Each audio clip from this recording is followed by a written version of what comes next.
My name is Cornell Jones, and I am originally from Alabama, Mobile, right on the Gulf Coast.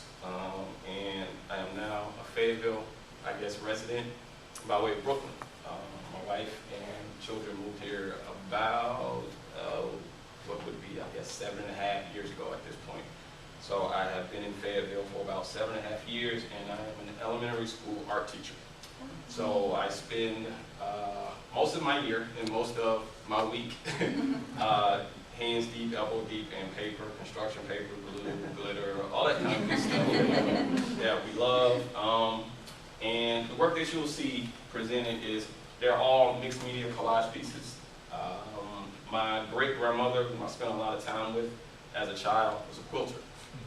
And I didn't realize this until much later, but a lot of it kind of fed its way into my work, even as a drawer, and I love to draw, even as a painter, and I'm not much of a painter, but even when I did paint, it kind of all went back to this idea of piecing things together instead of having a composition that was, fluid. I like to leave empty spaces in my work. I was trained as an illustrator while I spent time in Brooklyn.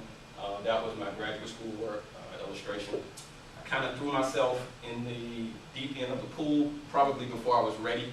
I went to a small school in Alabama that didn't have a very large art program. We didn't even have life drawing class. It was kind of a small town, southern town in Alabama, and decided to go directly to graduate school after that experience. So it was kind of like, as far as technique and what was presented. During that time is when I discovered, for the most part, it kind of put a name to the work that I was doing as far as collage, and not having to say stick with if I paint it, you paint. If you draw, you draw. If you do printmaking, you do printmaking. Instead, being able to use all those things that I found interest in and combining when I felt a need to, and to leave out what I didn't need, to put in what I did need. And I'm really still concerned, mostly in most of my work, still with line and shape. Not so much color. Texture, I love texture.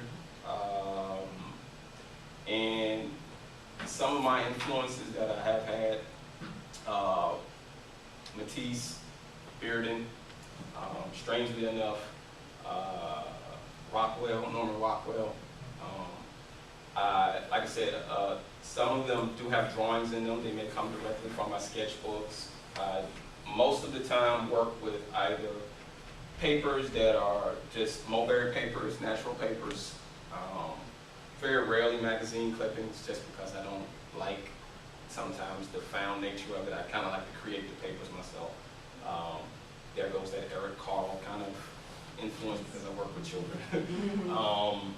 But some of these, especially the ones that have the green background, all of them actually come from a single piece of artwork. That was a print that I did that and I didn't feel great about, and I wanted to deconstruct it in order to create something else.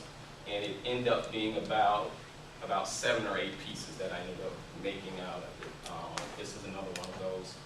I don't really lean, I don't think, towards figurative or abstract, or I haven't quite decided if I'm one or the other.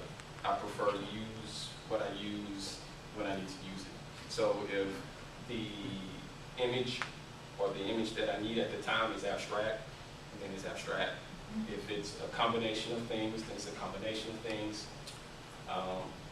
I do have a huge influence of mine actually is book covers, record covers,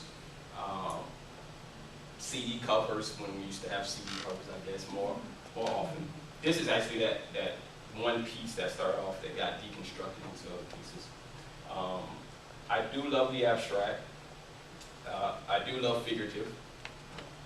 And I try to combine those things as much as I can in the work.